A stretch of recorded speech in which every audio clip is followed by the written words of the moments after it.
Hi, I'm Brendan Doherty. I'm sitting with Gibbons head football coach Steven Wright for this week's edition of Gibbons Weekly Football Recap. Now, Coach, the team got a huge win last Friday night against conference rival Orange.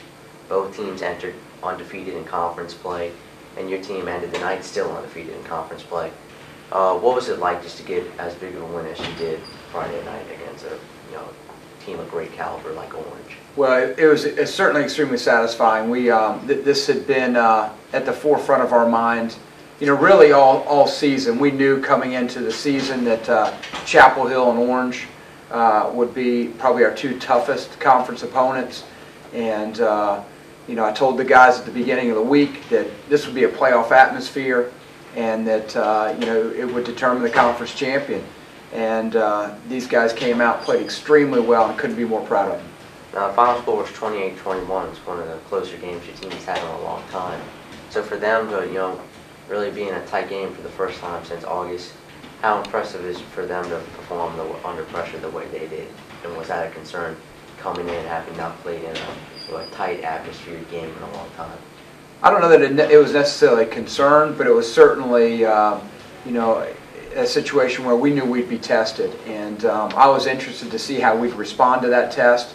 Of dealing with an extremely competitive opponent, a very talented team, and finding ourselves in a situation where we figured it'd probably come down to the fourth quarter, which it did.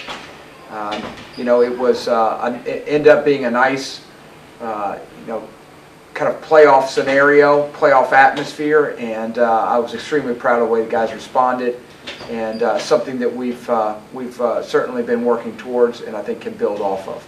Now your quarterback, Sean Stankiewicz, another very impressive game for him.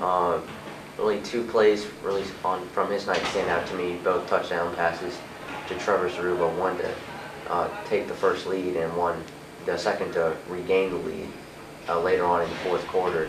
Now last year it seemed like your offense was more run-based, pass when you need, but now this year with Ben Grayson being a little nicked up because of injuries, it seems like really the passing game has really been y'all's main focus, and Sean's done a great job of leading that attack. Would you agree? I would. We are still a balanced team. We threw the ball 30 times. We rushed it for 34. Which is a percentage we kind of want to land on. Roughly 50-50, and that's in a lot of ways an aim of ours to find that balance. But I think there's no doubt that our more explosive plays at this point in the season are coming out of our passing game, just because Ben has been a little bit nicked up this year.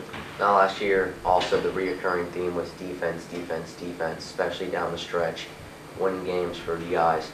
And same more of that this year it seems. Talk about how impressive it was for you defense to, after giving up 14 points in the first quarter, the Orange really buckle down and really only give up 7 in the second half. And the only touchdown coming on an explosive 76-yard run. How impressed were you by your defense in a clutch game like that to play the way they played? We were very impressed, and we knew coming into the game that we were going to need to get some key stops. Whether it be in the first or second half, and we got a huge turnover right before halftime, which we were able to capitalize on and go in and tie the score 14-14, and really gain a nice bit of momentum heading into half.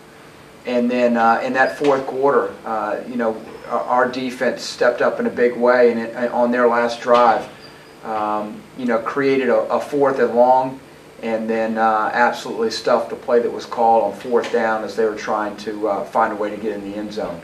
And like you said, the offense did its part, but certainly the defense did as well. With the win, you're now 9-0, just one win away from a perfect regular season. It would be the first in school history. What would that be like for you, your team, just your team in itself, but also just for this Gibbons program to accomplish that? Well, I think it just continues to build on what has been established here over the past few years. The level of success has been certainly unmatched in terms of win-loss records. But I think even bigger than that, it's we find ourselves in a position where we're developing a program that is that's bigger than those wins and losses. We're finding kids that are dedicating themselves at that next level, and doing the little things that we need to be consistently successful both on the field and off. Now, also, if you beat Webb Friday night, it will be the 4th consecutive season for Gibbons undefeated in conference play. You have guys, veterans like Nick Haskin and Scott Washley and other guys who've been playing on varsity since sophomores, and then you have a guy like Ben Grayson who's been playing on varsity since a freshman for 3 different coaches. How important do you think it is for those guys? How neat would it be for them to end their careers having never lost a conference play, and just their role in the evolution of the program over the years? Well, I think it's important, and I think they'll realize the significance of it maybe 10 or 20 years from now as they have a chance to reflect on the history that they can potentially make here. But it'll be something that will obviously go unmatched. You can't one-up an undefeated record, and so I think it's a great legacy for these guys to leave. And it's certainly a foundation that's been laid that hopefully, future classes will be able to build on. Now you're facing Webb, who's a team struggled a little bit in the past, but it's always known to have a couple good athletes on the team. And they surprised some people this year when they beat a very athletic Southern Bands team. So what do you think this Webb team's capable of, and what are you going to see from them Friday night? Well, I think you hit the nail on the head. This is actually, they may be under the radar, but they're a very talented football team. They're 2-2 in the conference. They have an explosive quarterback.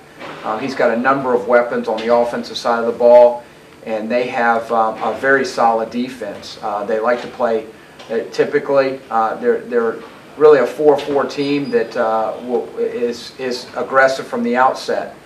Play a lot of cover 0, a lot of cover 1, and they bring blitzers. So we're going to have our hands full, and hopefully we can go out and we feel like we've put together a good game plan, and hopefully our kids can go out and execute. Needless to say, it seems Gibbons is going to be ready for Webb on senior night. That's all we have time for this week. Good luck tomorrow night, Coach. Thank you very much. Appreciate it, Brennan.